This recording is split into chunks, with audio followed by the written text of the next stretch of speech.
주님의 귀한 은혜가 사는 모든 성도들 가운데 함께 하시기를 주님의 이름으로 간절히 축원을 드립니다.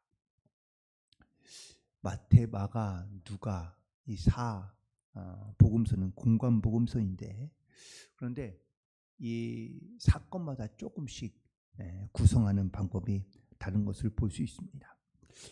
마태 그리고 마가, 요한복음의 모습에서 예수님도 이렇게 재판을 받으시고 고난을 당하시는 모습이 나타나고 있는데, 특별히 이 베드로의 부인하는 사건과 대조적으로 등장하고 있는 것을 보게 됩니다.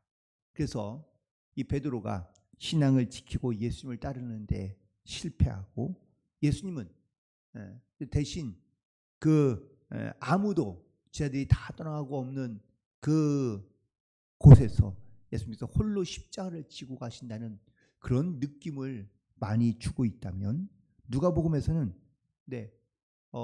마태복음이나 혹은 또 다른 복음에서는 잘 등장하지 않았던 사람들이 더 구체적으로 등장하게 되는데, 바로 구레네 사람 시몬이 등장하기도 하고, 또 좌우편에 있는 강도들과의 많은 대화들을 통하여 예수님이 홀로 십자가를 지는 것이 아니라는 사실을 오히려 더 드러나게 되는 겁니다. 또 하나, 예수님께서 이 십자가를 지시는 또 그 장면을 보면, 예수님께서 예수님을 부인하며 떠났던 이 베드로에게 어찌 보면 오늘 말씀을 통하여 혹은 또 모습을 통하여 그래, 나를 잘 따라와라 라고 이렇게 마치 말씀하고 있는 듯한 그런 어떤 말씀의 모범을 보이고 있는 모습을 말씀하고 있는 장면들을 더 마주하게 되는데, 오늘 특별히 본문에 있는 말씀 속에서 예수님께서 붙잡혀 가셔서 산헤드린 공회에서 재판을 받으시는 장면이 등장합니다. 오늘 본문에서는 예수님께서 대제사장들과 장로들 앞에서 재판받기 위해 기다리고 있는 장면이 등장하죠. 이 부분도 사실 마태나 마가 혹은 요한에서는 예수님께서 즉결적인 심판이 잡혀가자마자 그 밤중에 즉결적인 심판이 있던 것으로 기록되어져 있습니다.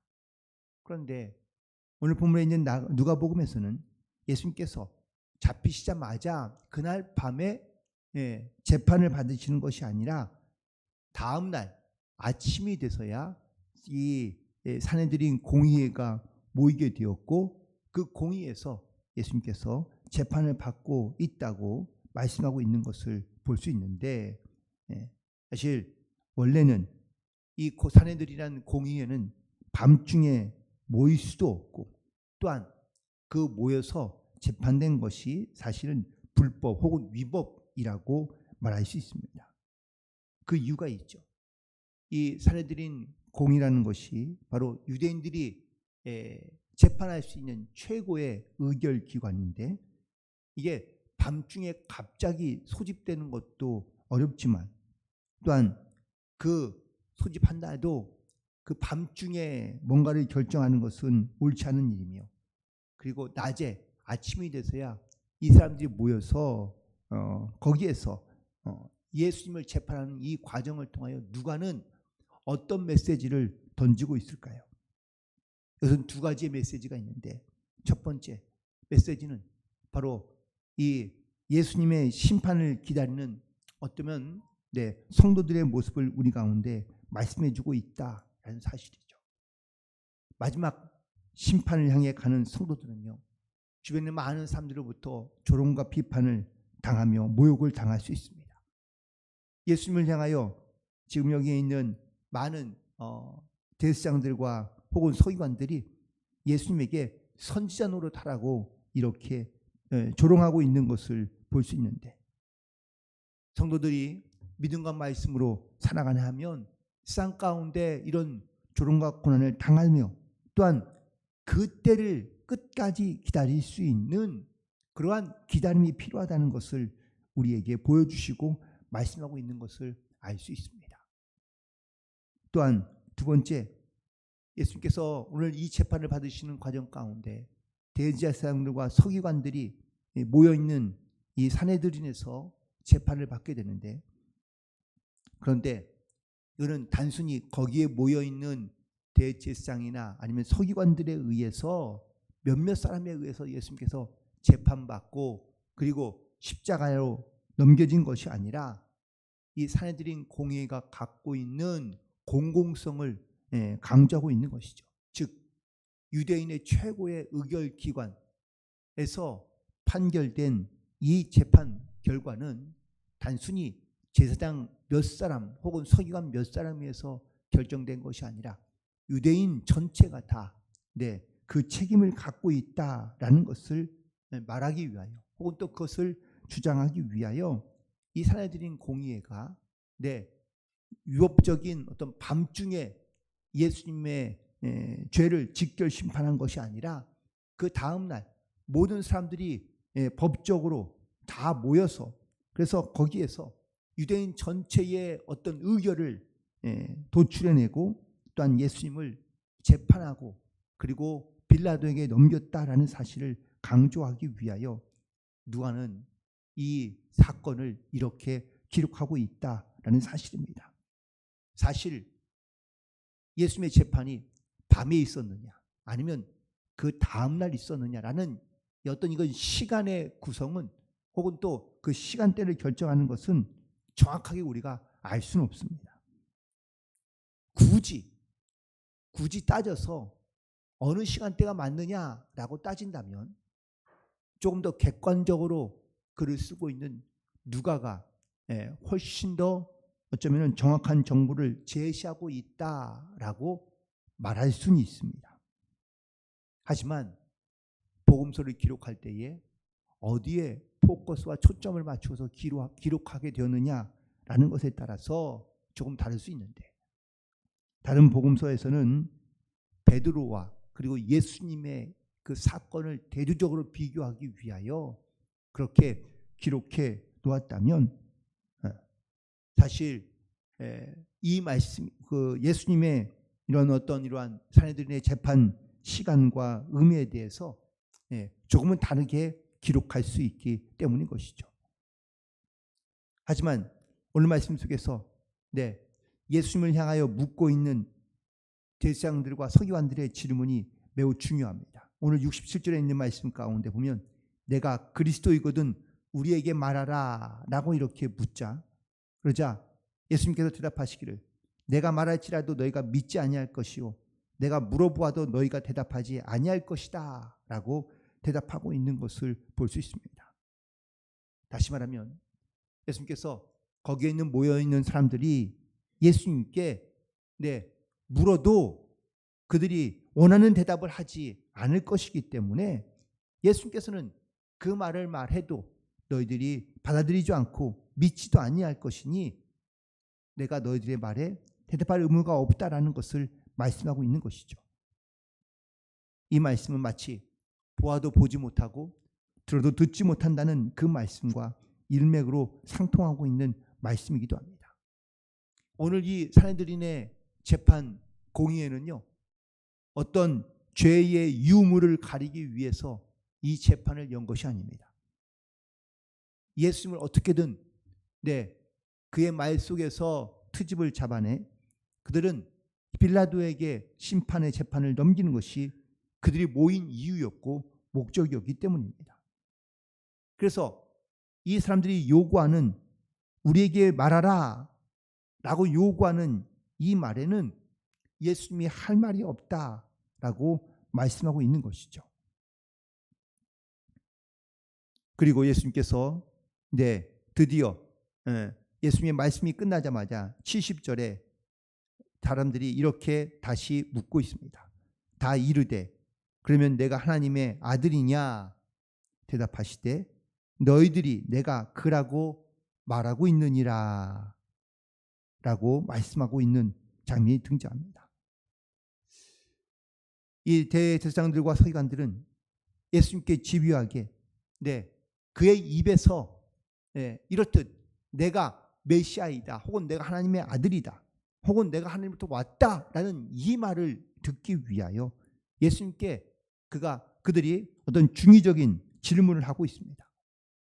이 질문은 예수님을 붙잡기 위한 혹은 죽이기 위한 질문이지만 놀랍게도 이 질문을 뒤집어 생각하면 당신이 하나님의 아들이 맞느냐라고 묻고 있는 이 질문에 그들이 스스로 예수님을 하나님의 아들로 인정하고 있다라는 의미가 담겨져 있다는 사실이죠. 여기서 하나님의 아들이란 메시아 혹은 유대인의 왕을 의미하고 있는 표현입니다. 여기에서 사내들인 공의회가 예수님을 받아들이거나 예수님을 인정하기 위하여 질문한 것은 아니지만 그들 스스로도 예수님이 하나님의 아들인 것을 어느 정도는 그들이 인정하고 있으며 혹은 인식하고 있다라는 반증을 보여주고 있는 것이죠. 그리고 예수님께서 너희들이 내가 그라고 말하고 있다 라고는 이 말씀에 또 그 사내들인 공의에서 하고 있는 사람, 재판하고 있는 사람들의 그 마음 가운데 혹은 또 그들의 생각 가운데 예수님에 대하여 어떻게 생각하고 있는지를 드러내고 있는 표현이라고 말할 수 있습니다. 그러자 그들은 더 이상 증거를 요구할 것이 없다며 예수를 즉결 심판합니다. 그리고 그들이 갖고 있는 증거로는 충분하지 않으니 예수님의 말로부터 그 증거를 잡아 그들이 즉결 심판했다라는 것이죠.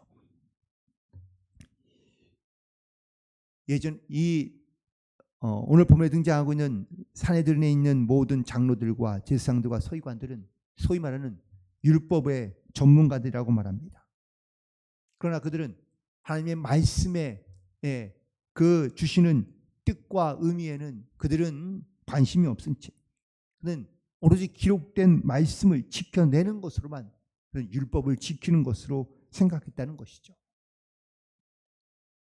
그들은 하나님의 말씀이 예수님의 입을 통하여 증거될 때에 예수님이 어떤 분이신지 또한 이 능력을 행하시는 예수님이 하나님의 아들이신 것을 이 땅 가운데 메시아로 오셨다는 것을 그들은 알고 있으면서도 인정하지 않으려 하고 있다라는 것을 말씀하고 있는 겁니다.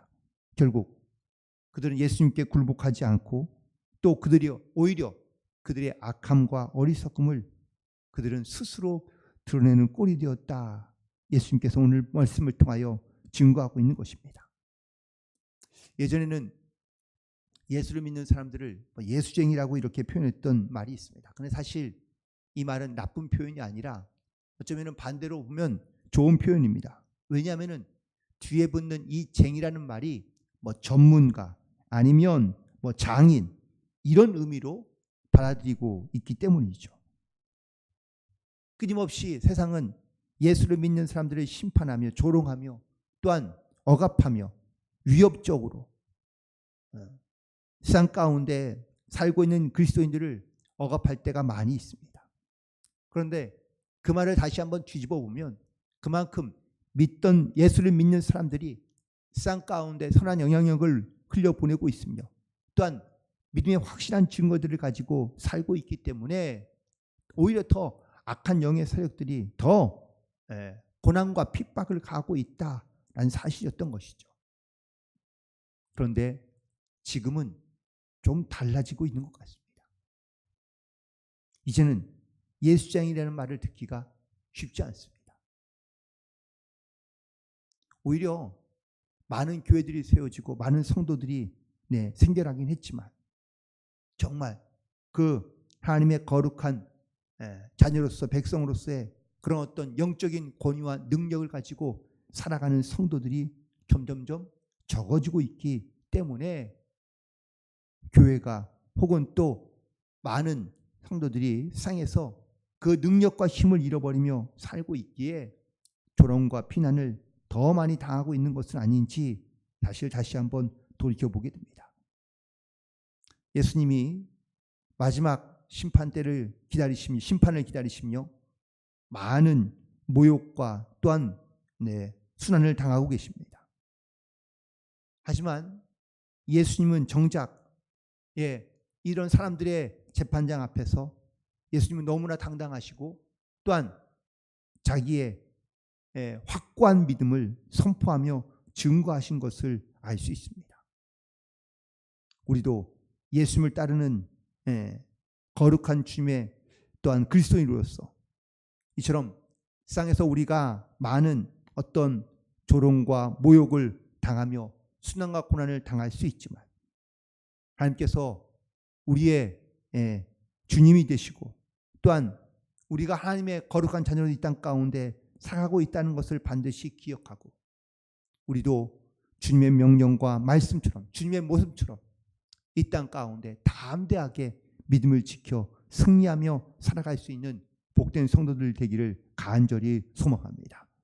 세상을 이기며 또한 세상을 다스리는 자로 이 땅 가운데 오신 예수님의 권능과 힘을 힘입어 우리도 이 땅 가운데 믿음을 지켜 담대함으로 승리하며 우리도 세상을 향하여 우리가 하나님의 자녀인 것을 믿음으로 고백하며 날마다 그 주님의 은혜 가운데 승리하는 삶을 살아가는 저와 여러분 되기를 간절히 소망합니다.